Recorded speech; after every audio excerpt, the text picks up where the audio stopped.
Bad boy Jim Duggan's recording too. What's going on? I think it's Hacksaw Jim Duggan. Hacksaw Jim Duggan. No, the bad boy Jim Duggan too. All right, so here's what's happening. We're recording this now. If this comes through and happens, we'll release it. If it doesn't come through and doesn't happen, we should still release it in like a month to tell people what could have happened. What do you think? Oh, yeah, for sure. I would love to. There's so many ideas that I've suggested in the Spartan race that they never follow through on. So if I had recorded all of these things, I mean, we basically could have like one of those like Star Wars trilogies of just their constant fuck up. Well, listen, I know you've talked an awful lot about the game, so I really don't want to spend much time on that because we're here to talk about something else. But I have to ask you, since I'm seeing you in your beautiful Maine for the first time since the games. Yeah, buddy. I'm just going to – and I don't even know if you've answered this or not because I can only take so much CrossFit content, although I did watch it. I did watch a good bit of the games, mostly because of you, even after you were out, right? Well, CrossFitters are the vainest people on earth, so even vainer than bodybuilders or like supermodels. They're so into producing content about themselves. There's like 50 Matt B. Davises in that industry. So the content's going to get like thrown all over the place. And then everybody and their, you know, their third cousin has a freaking like CrossFit blog on their own, and they need to document every detail of their CrossFit journey. And there's nothing wrong with that if it's the way that you want to motivate yourself through life. But that's why I think CrossFit's grown to like such a superior class of independent fitness, which Spartan race is still in the shadows of because they suck at it. But see, so here's the deal, dude. Now we're totally going off a topic, which is normal for me. All I see, bros catching up. All I see on my YouTube preferences, and it shows me these because it's stuff that I watch, but all I see is trail, ultra, and CrossFit. There's 100 Matt Davises in each of those. Yep. And while they're clearly not all rich, there's clearly some money being made and spent by sponsors, by content, blah, blah, blah, blah. So we're still here in the fucking shadows. I thought ultra was tiny, like 200 people show up for those races. 5,000 marathons? Yeah, 5,000 people show up for a Spartan race at minimum, and yet we're still this tiny fucking smidgen thing. I think honestly, it's just because they call it trail porn. Ultra marathons are kind of like sexy because people are taking pictures in these very rare and cool places, and that whole travel experiential market is so massive. Like, you know, if you go online and look at travel Instagrams, they're some of the biggest ones there are. Right. There's a whole RV thing happening right now. But what's sexier than a bunch of scantily clad people climbing on things? That's sexy. It's fringe. It's fringe for a lot of people. Can I tell you a secret? Can I tell you a secret? Have you seen Corinna Coffin? Yeah, she's mega hot. Don't get me wrong. Dude, so like, she should be a supermodel in our sport. Yeah, I mean, dude, that's why Amelia Boone made it so freaking far. She's hot, and she, you know, she could have taken 20th place in most races, and she still would have been just as hot and as inspiring. But because she did extra well, she really, really stuck out. Like, for some reason, Spartan Race just posted a thing today about her being arguably the most notable person in our sport because of like her success and her cute looks and bubbly attitude. So maybe there's just not enough of her. Yeah, I'm seriously, it bothers me. It's what I do for a living. So obviously there's that part, but just a general frustration of, I used to think if you look at the content side, and I think that does speak to it, right? Like how many, as many OCR podcasters that pop up. Trail, I just saw another brand new trail, but let's go back. I just want to talk to you about your goddamn handstand walks, Hunter, because it broke my fucking heart to watch. It broke my heart to watch you fall this close. And as Armin and I discussed, had you just taken a moment, right, and relax those big meaty arms of yours, you make round three. You make round three, and then who knows what happens. But that, dude, listen, that's just sport. Like, you know, some of the best basketball players in the world just can't fucking shoot that 3-pointer. Like, I I missed my mark. I got too excited. I got too hyped up because like the next day things would have been much better for me, but I have no regrets about it. It's like, it's the kind of thing where CrossFit had a very interesting twist in their format this year where they cut people out, including me getting cut out. The second place, the third place, and the fourth place person from 2018 was cut out by the like halfway through the third day. And like, that's a pretty interesting way. Like if all those people got cut out, they're just cutting, like it just, to me, well, listen, let's even get people spread their wings. Just so people know, I'm not on the Hunter D-sucking bandwagon. Yeah.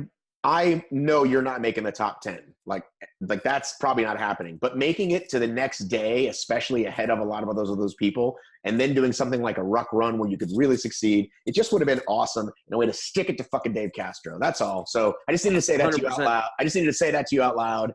And let's talk about the hoedown. Speaking of CrossFit, that may or may not happen in Tahoe. I just got my flight. I just booked my room.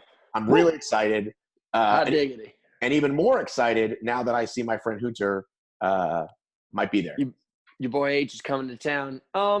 Well, now that we've finished the whole CrossFit Games rigmarole, I just figured it would be cool to somehow get these guys to come back into our environment. Now, many people have tried TMX, but that's not really the full Spartan OCR experience. So what's the pinnacle event of the year? It's the Spartan Race World Championships. So I got this crazy idea that I could invite all these top-level CrossFit Games athletes, have them come run this Spartan Beast, and then we'd all compete against each other in CrossFit in the same day. So a very similar style point structure as the CrossFit Games, where it's like, you know, amongst averages, the best man rises to the top. And what we did is we got these great athletes. We got Sean Sweeney, the CrossFit Cowboy. He's been to the games many times. We got Chandler Smith. He is a top 20 CrossFit Games athlete this year. USA Army, still enlisted guy, and wrestled on the USA Army team in college. Super stud athlete. And then we got Jacob Heppner, who's been my longtime rival in the CrossFit industry, who's been top 10 at the games multiple times. Just a superstar athlete. Great year this year. Was pulling for old Heppner. Yeah, I know, dude. It's good. I mean, he's a superstar. I think he got 2 shitty years of one, he got hurt, and then the next year he got some kind of they gave him a shitty deck of cards for the Open where he was unable to qualify through his arm standard. No. So I know about that. So yeah, so because I met him at TMX, and that's you got all the insight. Well, and again, and I think that's another thing about us, our little crossover, is that it got me excited, right? So it's like, I hung out a little bit with Pete Vellner, right? Is it? Yeah, Pat Vellner. Pete Vellner. I'm gonna call him Pete Vellner from now on. Everybody calls him Pete Vellner, and so it's like, okay, cool. I kind of know this guy, right? I got to interview Katrin in Iceland, and so I was like, when she fucking pulled that fucking badass, what was the second last event to get herself from like 5th to 3rd or whatever? I was like, fuck yeah! So I love the crossover, and it's super cool. And is it going to be aggregate score, like your finish time at the Beast plus your, or just, let's just see how everybody does? No. That would make any sense, because listen, somebody like myself could easily gap these guys by 45 minutes to an hour in the Beast.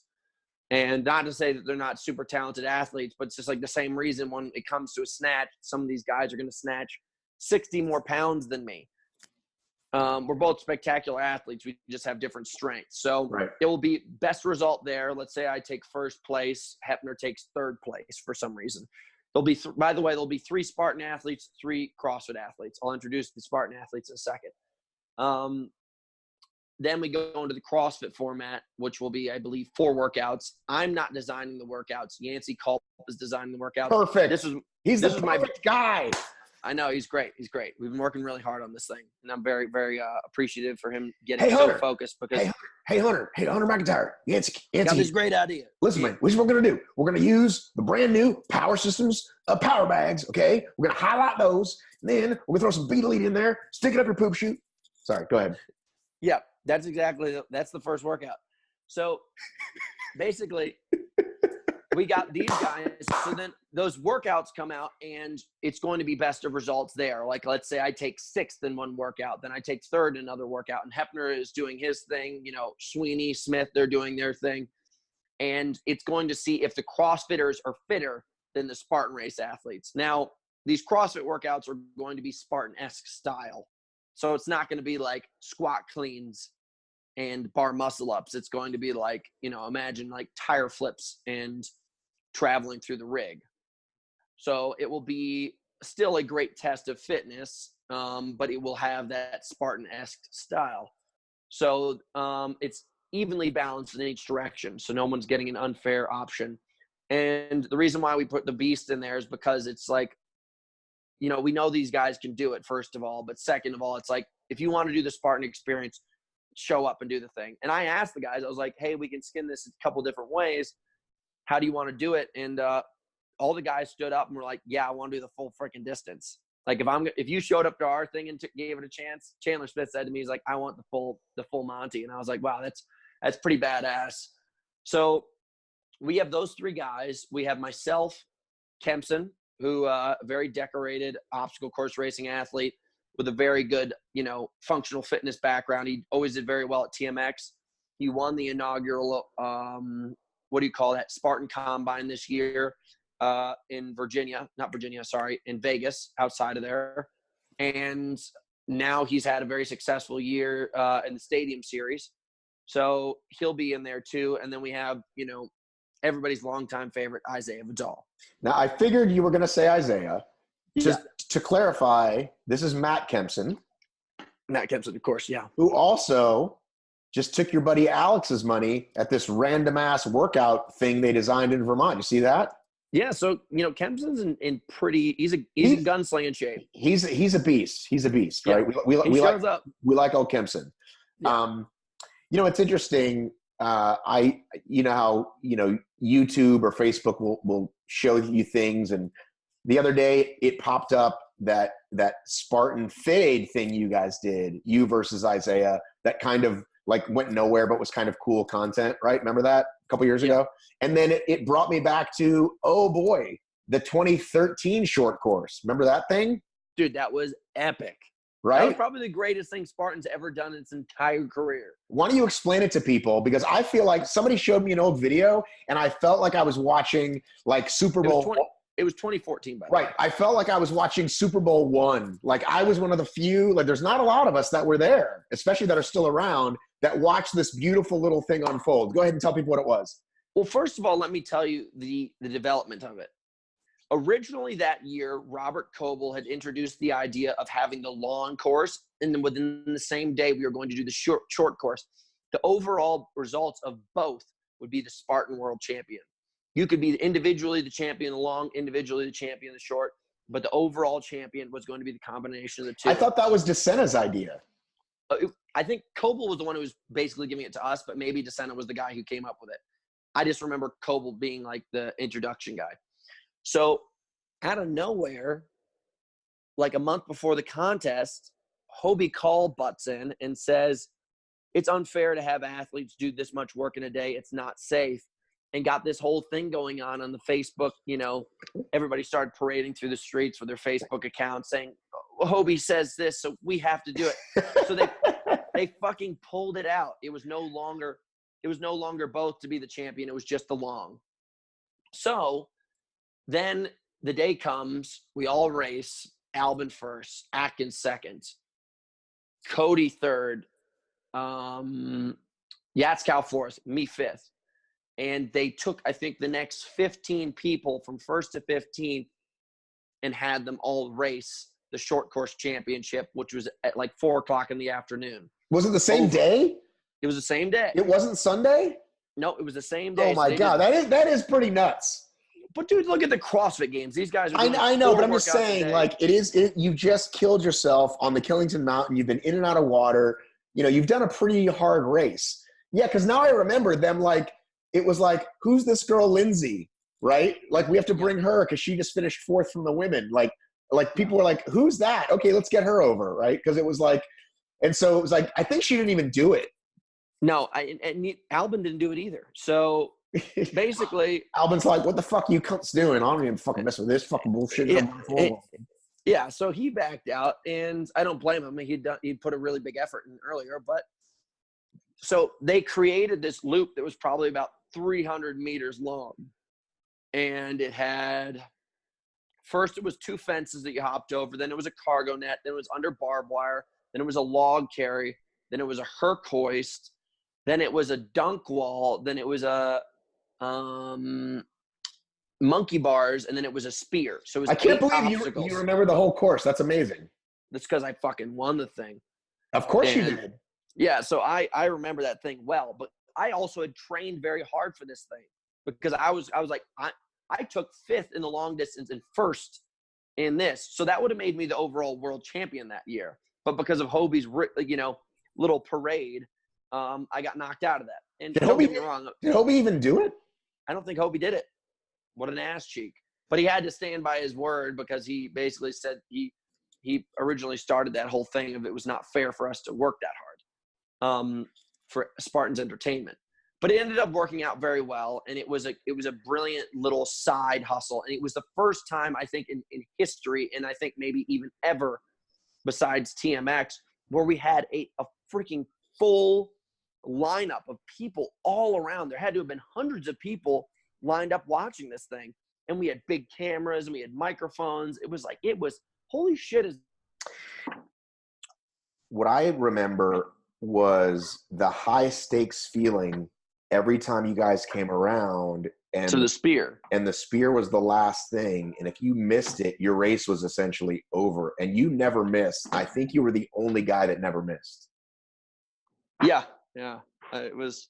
So, and I think it wasn't 30 burpees because it was such a short course. I think it was like 8 or 10. Right. Because obviously you guys weren't going to fail anything else. But I remember how exciting that was every time you came around, every time Atkins came around. And it was brutal. Bracken was there. You were there. Atkins. Who finished second? Was Bracken second? Bracken was second. Isaiah was third. And then on the women's side, was it Cassidy? Did Cassidy win? Yeah, Cassidy definitely won. Right, proving her early dominance in that style of race. Cassidy Watton. Speaking of which, why isn't she doing more? She should be doing more stadium races.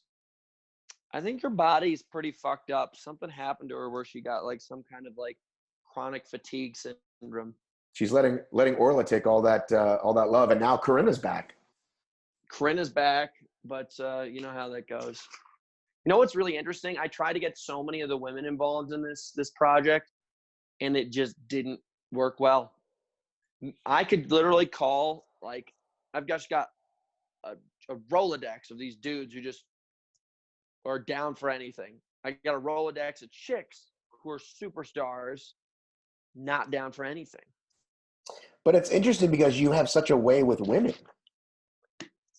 Not like I'm not trying to, sway these women sexually or like, it doesn't matter. Like I'm a good talker regardless. I'm like, hey, listen, there's a super cool project going on. I think just for some reason, guys, it's just the way guys are designed. They're stupid. I'm like, hey, listen, I found this cliff in the woods. Let's go jump off of it. I call a bunch of girls. I'm like, hey, I found a cliff in the woods. Let's go jump off of it. And they're like, I don't know. It sounds kind of crazy. It was much harder to get the girls to sign on for this project. So we ended up having to actually pull out and just focus on the guys. So hopefully year 2, after the girls see how exciting this project is, we might get a couple of them to actually follow through. So if this is going to go, when do we think we'll hear? Because the clock is ticking, my friend. Trust me, man. I mean, this idea has been going on for over 3 weeks, almost 4 weeks.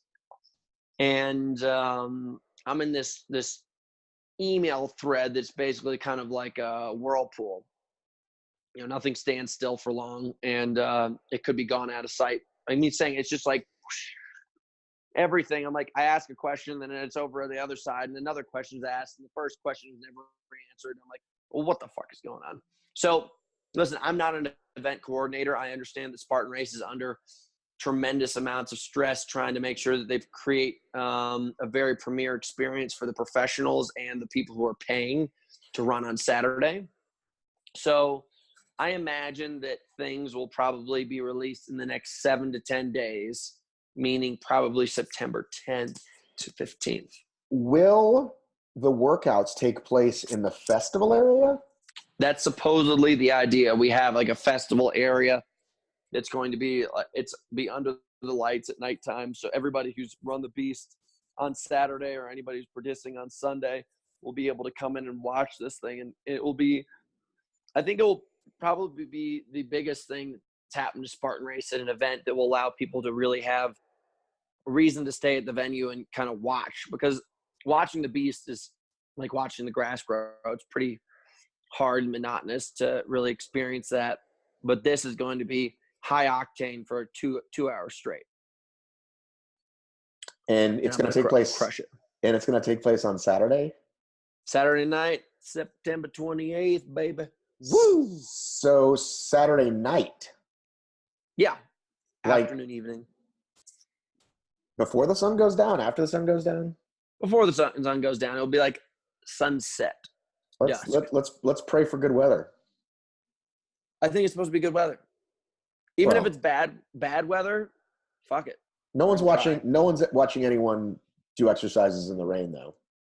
Dude, I remember there was a humongous thing going on at the 2016 or 2017 OCR World Championships where they were doing a kick of the rig contest with tons of people participating and lots of people watching in the pouring rain at nighttime. Maybe I wasn't at that one. No, it was amazing. I was like, it was not the year that you were there, and we sat at the table with that crazy person. Hang on. Oh my God! No, I wasn't even thinking about that. Oh, the adventures we've had, Hunter. I will say though that people do want to know after this. People do want to know what your plans are. Some are saying the wild card won't be back. It was a one and done thing. So I don't think I'm going to get a wild card again. For sure not. Okay. So then what is your plan? What does 2019, 2020 look like for old Hunter? I would like to spend like 50-50 OCR, 50-50 CrossFit. Like I'm definitely going to go to as many as I can, even if I'm not competing in the elite level on the CrossFit side. I'll just start going to competitions and I need to get experience at this point. I think that's the reason why I didn't do so well. That was my first ever individual CrossFit competition, the games. So I want to get out there and just experience what it feels like to be next to other athletes in that kind of competitive environment. I may do events like Hydrox and, if Tough Mudder ever ponies up, they said 2020 TMX will be back, like things like that. I'm hoping come back around so I can start to have fun. So are you going to do, but what would you focus on stadium for OCR? Would you just do whatever? I'll just do whatever is kind of fun. I love obstacle course racing. I can't do so much of it in the long distance stuff because it really just pulls you in the wrong direction for CrossFit. Like you can certainly do both and be really, really freaking fit and have a blast. But if you want to be showing up on the podium for either of those things, you can't do the other one like as well as the other. You know what I mean? But you could show up and do like the Malibu Sprint. I could show up and do the Malibu Sprint and I'd probably come top 3. Like I'm in good shape right now. I'm in really good running shape. What do you weigh in these days? We're looking at a strong 208. What were you at the games? 206 to 210. Is that what you want? Is that what you wanted to go in as? Certainly. I think there's just like, if I could build my body action figure style, I probably need to have about a pound of muscle in each shoulder and about 2 more pounds in each leg. And I'm fine. And what's the lightest you've been in the last 7 years? Oh gosh, 178 when I ran 2016 Spartan Race World Championships. That's amazing. I weigh 178. I know, dude. It was incredible. I did everything. I starved myself. I ran so much. I mean, I was a beast. I really was super fucking fast. I was killing it in the mountain running scene in Colorado, and I was having a lot of fun. But as I said, dude, it's just, it's like if you got into a sword fight right now, I would carry like a broad axe. And back in the day, I used to carry a fencing sword. It's just two different men. You quickly mentioned Hydrox. Let's talk about that, and then I'll let you go. Yeah. What would you like to talk about? Well, are they, like, I know about Hydrox cookies. Like, what are they? Hydrox is this German company that's trying to introduce a similar format of like triathlon meets functional fitness, meaning that it's standardized in all distance and repetitions and movements. And it's universal, like across the board. So like if you race in Germany, you race in Florida, same exact race. So you could set a world record and you could see where you stood. And it's pretty cool. You know, it's not TMX in the way that it's kind of a little bit more rough around the edges, and it's always changing. This is completely like, I think it's 8K of running, so 8 times 1 kilometer, and then there's 8 functional fitness movements. So like you run a kilometer, then you do a functional fitness movement. I think like wall balls. Run a kilometer, do a sled push. Run a kilometer, do a sled pull. Run a kilometer, do burpee, broad jump. Run a kilometer, do lunges. Run a kilometer. We get it. Okay. I'm telling you. So listen, I can't say, these guys have hit me up tons of times. They're like, we want you to make this, like, you know, this is your next sport. And I was like, who knows? So there's a ton of guys in the OCR community going, at least the pros, going to the first one in Miami. I don't know if I'll be going. I'd probably, if I had to guess, put more emphasis on the one in December in New York City, because I'll go home and visit my family anyways. But it's certainly going to be fun. I mean, I'm just so sick and tired of, don't get me wrong, I still love OCR, but I'm just sick and tired of running the same thing over and over again and then hopping over fences. Like, I've done it. I want to try new shit. I will say, though, if you look at NORAM, you look at OCRWC, they seem to bring out a ton of obstacles. They do, and I really wanted to go to OCR World Championships this year in London, but CrossFit just changed everything up, and now the Open's in October. And if you want to qualify for other competitions, you have to do the Open this year. There's just new rules rolling out like every day. So I had to cut that off the schedule. All right. Last question. What's that? Last question. Yeah. Who's crazier, Joe DeSena, Greg Glassman? I don't think Greg Glassman's actually crazy. I think he's super intelligent and he's really well designed. I think what he does, he may be getting a little bit, you know, he might be getting a little power drunk, because like, I know he's like trying to like sue companies like Coca-Cola for making, you know, poor health drinks, like drinks that are bad for your health, which I think is kind of like why even bother, bud? Like, focus on the product. Don't focus on, you know, things that you may bother you because you've got money and lawyers. Other than that, I think the guy's a genius and well run. So you think on a scale of 1 to whatever, Joe is more crazy? Yeah, Joe's so nonsensical. Like, if Joe had the like, if Joe had like half of the focus power that Greg Glassman did in like just taking one thing and designing it a product that he's going to sail across the country with, the ocean with, like that's it, then Joe, Spartan Race would probably be 10 times the size it is now. But Joe also will be like, hey, listen, meet me at my farm with a pickaxe at 2 a.m. and we going to start digging a hole to Tana. And I'm like, what? And then he'll halfway through it, he's like, all right, I got to go to New York City. I have a meeting. I'm trying to make every child carry kettlebells for the next 6 months. And I'm like, what the fuck are you talking about, bud? People think you're exaggerating. You are not. I'm not exaggerating at all. Like, every time I get on the phone with him and talk to him, the other thing, every time I talk to him, there's just a million things going on. And I'm like, listen, man, I hope I get to the point where I'm successful enough where I get to have that kind of leisure with my lifestyle and my business, where literally I do whatever the fuck I want for the day. And people somehow still have to be like, Hunter, like, I'm their boss. Like, they're like, whatever Hunter wants for the day, like, we got to do it somehow. I don't think he's a bad boss. I don't think he's a bad, like, he runs a bad business or anything like that. I think he's a madman, and he's just kind of charging the earth however he wants to do it. All right. What's in that shake thing today? What do you got? These are liquid greens from Beat Elite, Beat Elite's company, Human. I don't eat any vegetables whatsoever. Like, I'll throw them off my plate. These are the only greens that I'll drink, and I'll drink like 2 or 3 of these things a day, and it's actually pretty good for me. So other than that, I got a Fit Aid right here. I was just drinking some other random water drink. You know, I wake up in the morning and I have to drink like a gallon of stuff before I can start moving every day. Okay, Fit Aid is disgusting. Fit Aid is delicious. Why do you think I look so good naked? I haven't had a drop of water in years. Only Fit Aid. All right, buddy. Thank you for taking the time. Let me know as soon as we can put this bad boy up. Certainly. I look forward to showing everybody a good time in Tahoe. All right, see you, buddy. See ya.